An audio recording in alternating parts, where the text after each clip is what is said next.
ابراہیم علیہ السلام نے اپنے بیٹے سیدنا اسماعیل علیہ السلام کو جب کہا سنو جو لوگ جا رہے ہیں منڈی میں جانور خریدنے، باپ کہتا ہے بیٹا فلاں خرید لو، کہتا نہیں ابا جی تجھے زیادہ نہیں پتا، مجھے پتا ہے۔ یہ قربانی کے فلسفے میں ایک بیٹے کی اطاعت ہے۔ جب والد نے کہا تجھے اللہ کے راستے میں قربان کرنا ہے تو کیا کہتا ہے؟ تو بیٹے نے کہا ابا جی آپ اپنے رب سے راضی ہیں، جس طرح آپ اپنے رب سے راضی ہیں میں بھی آپ کی رضامندی میں آپ کے رب کے ساتھ راضی ہوں۔ تو جانور خریدتا ہوا اپنے باپ کی رضامندی نہیں چاہتا، اپنی ماں کی رضامندی نہیں چاہتا، اور یہاں جو بیٹا خود قربان ہونے جا رہا ہے وہ اپنے والد کی رضامندی میں قربان ہونے جا رہا ہے کہ جیسے میرے ابو کہتے ہیں میں ویسے قربان ہونے کے لیے تیار ہوں۔ یہاں تو بیٹے بغاوت کرتے ہیں ماں باپ سے، کہتے ہیں ہم بہترین طریقے سے الگ رہیں گے، تم اپنے گاؤں میں وقت گزار لو، چند پیسے تمہیں بھیج دیا کریں گے۔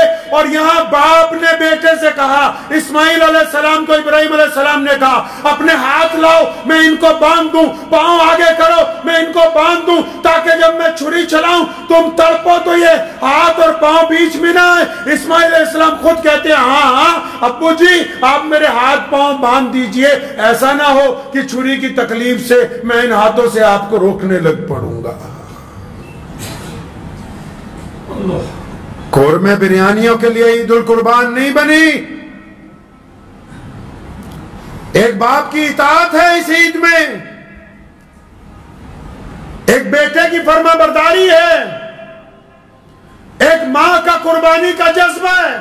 شیطان نے باہر جا کے کہا وہ تمہارا میاں جا رہا ہے تیرے بیٹے کو اللہ کے راستے میں ذبح کرنے کے لیے، روک لے، بار بار شیطان کو بھگایا، فرمایا بھاگ جا، ہم تو اپنے رب کی رضا کے اندر راضی ہیں۔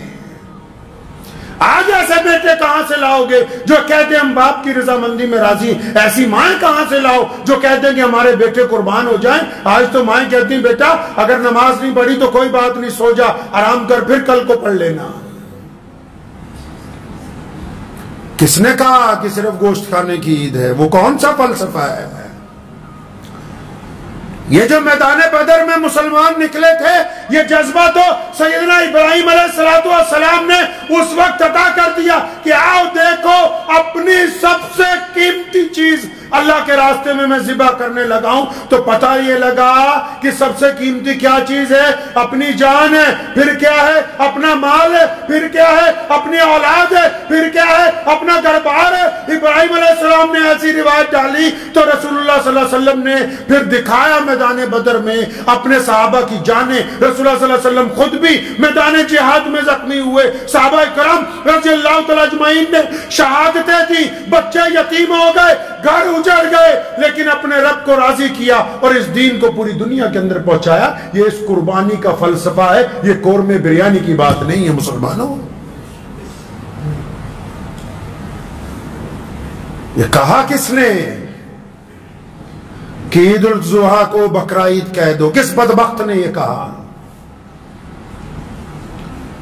ابراہیم علیہ السلام جس جذبے کو لے کے نکلے اس جذبے کی وجہ سے یہ جب بھارت میں انگریز نے مسلط ہو گیا، جگہ جگہ انگریز نے قبضہ کر لیا، اور پھر جتنے مسلمانوں نے قربانیاں دی ہیں، جیلیں کاٹی ہیں، پھانسی کے پھندوں کو چوما، یہ جذبہ ہمیں دیا کس نے؟ یہ سنت ابراہیم علیہ السلام تھی جس نے ہمیں یہ سمجھایا کہ آؤ اب وقت آ گیا کہ تم اپنے وطن کے لیے قربانی دے دو، جاؤ ان پھانسی کے پھندوں کو چوم لو تاکہ اس ملک کو آزاد کرایا جا سکے۔